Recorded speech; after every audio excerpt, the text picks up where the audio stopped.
between violence and gangs. In Joliet, Illinois, for example, population just 77,000, there were 288 gang-related shootings from January of last year through November. In November, the prosecutors decided it was time to try a different approach. Here's ABC's Kathy Wolf. The mass arrest of gang members in Joliet came after a particularly brutal crime. A gang firebombed the home of Nicolasa Esquibel in November. They were after the woman's grandsons. The boys escaped. The 91-year-old woman burned to death.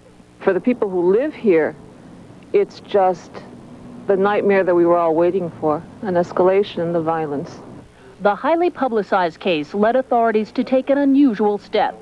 State Attorney James Glasgow indicted not only those who allegedly committed the crime, but those who allegedly planned it. To do that, he used charges rarely used in gang cases, conspiracy and mob action. It allowed him to arrest 47 defendants at once in connection with 3 different murders. We have a problem here that traditional methods cannot deal with.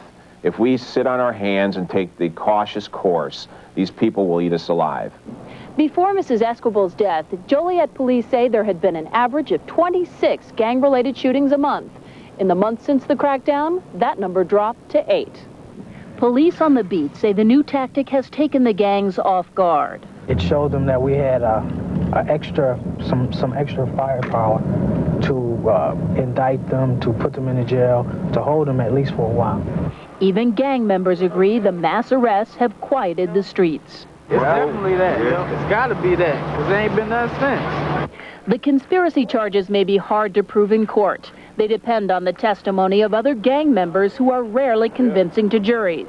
But the prosecutor plans to continue the tactic to try to keep the most violent gang members off the streets. Kathy Wolf, ABC News, Joliet, Illinois.